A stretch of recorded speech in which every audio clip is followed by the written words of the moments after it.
Bonjour à tous et bienvenue sur la chaîne. Nous avons remarqué à fin 2019 que le CAC 40 est monté à 6080, enfin, en dessous des 6100 points, pour retomber au 31-12 à 5978 points. On voit que les 6000 points, c'est un peu la limite. Alors, les économistes espèrent qu'en 2020, le CAC 40 dépasse les 6000 points et beaucoup plus. Moi, je serais plutôt méfiant car les arbres ne montent pas au ciel. Et je rappelle qu'en général, nous sommes un peu dans une économie quelque part virtuelle, surfée. Au 22-12, l'éco nouvelle monnaie africaine a vu le jour et va être adossée à l'euro en parité. 8 pays africains y adhèrent, 8 pays sur 15. Je pense que les autres ont un PIB boiteux et ne sont pas encore dans le panier. Alors, cette nouvelle monnaie sera indépendante et la Banque de France n'aura plus droit de regard sur les réserves de change et l'endettement. Voilà, ce serait peut-être une bonne chose pour l'Afrique. C'est un nouvel élan. Le PIB français a atteint plus de 100% en décembre dernier, 100,4%. Il faut savoir que le taux de dette est environ moyen est de 0,11% sur les nouveaux et les anciens prêts. Nous avons des anciens prêts sur 10 ans de 2 à 3% et des taux de 0% à échéance sur 10 ans. Donc mathématiquement, la dette du PIB va baisser en 2020 aux alentours de 98%. Il faut savoir que la France rembourse pratiquement la même dette qu'il y a 20 ans. Donc le taux moyen des prêts est de environ 0,11% du taux à payer aux banques. La BCE a injecté dans le circuit 1700 milliards d'euros grâce au QE, dont j'ai déjà longuement parlé dans les vidéos précédentes. Les 50% de ces 1700 milliards d'euros, on ne sait pas où ils sont. L'argent a-t-il été volé? Y a-t-il eu du blanchiment d'argent? Trafic d'armes? On ne sait pas. Il faut savoir que plus d'une centaine de milliards d'euros ne seront pas remboursés. La BCE, à l'heure actuelle, ils sont obligés de continuer le quantitative easing. Et ils n'ont pas le choix.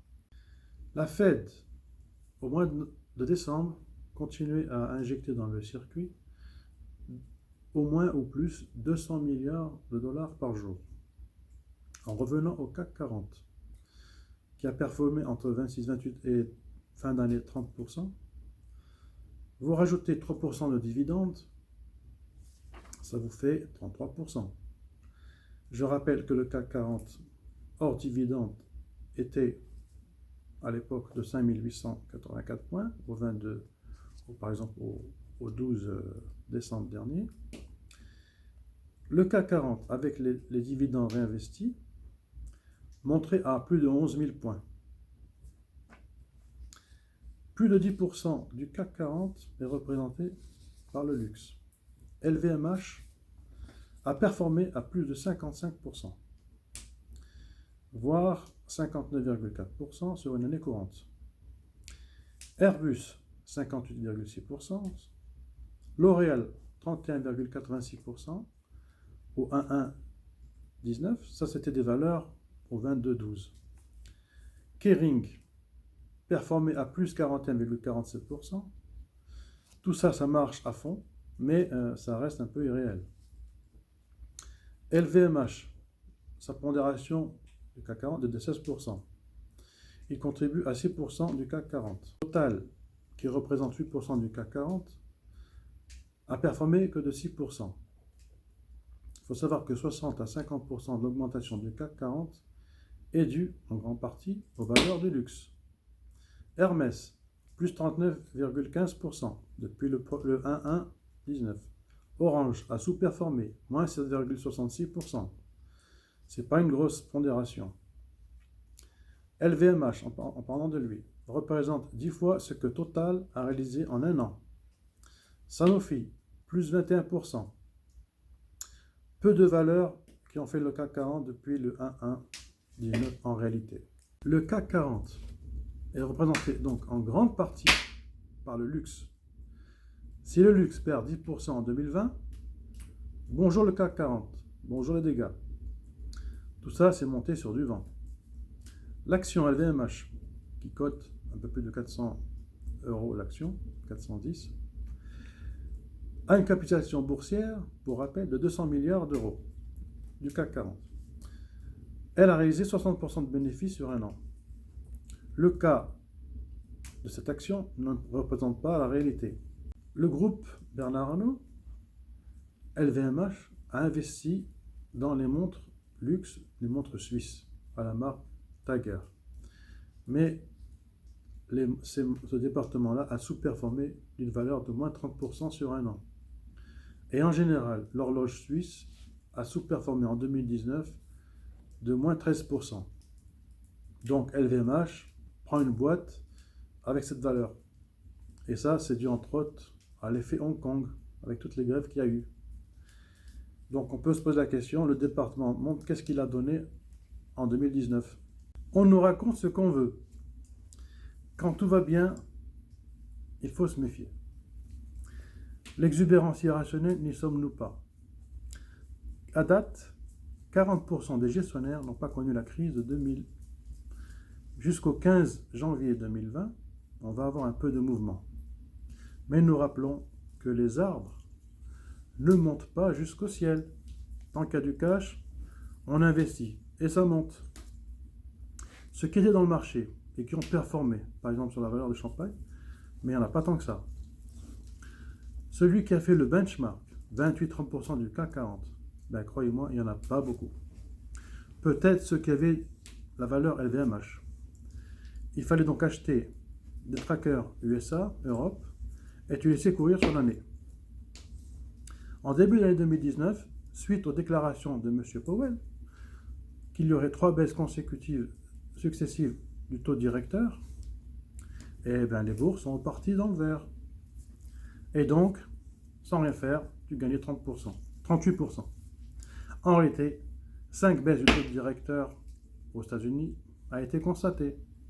C'est dire l'importance des annonces des banques fédérales, des banques centrales. Parlant des États-Unis, nous constatons qu'il y a 2 bulles spéculatives. La première, elle est boursière, avec des taux d'inflation en augmentation. La seconde, ce sont les élections en 2020 qui auront lieu fin novembre 2020. Et il y a également une bulle au crédit étudiant. Il faut savoir que 90% d'entre eux sont incapables de rembourser leur crédit. 10%, ok. Et mauvais signe. On spécule aussi, et on l'a remarqué plus d'une fois, sur une crise en 2020, qui sans doute n'aura pas lieu. On rappelle que le taux de chômage aux États-Unis est tombé à 3,1%. Mais en réalité, comme j'ai déjà expliqué dans des vidéos précédentes, 6 à 7% serait un chiffre plus vrai.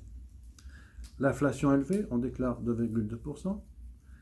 Les entreprises ont embauché plus de 200 000 emplois au mois de décembre dernier, au lieu de moins. Nous avons un manque de main-d'œuvre, donc les entreprises, qu'est-ce qu'elles font? Elles augmentent les salaires, les salaires donc augmentent, et l'inflation grimpe.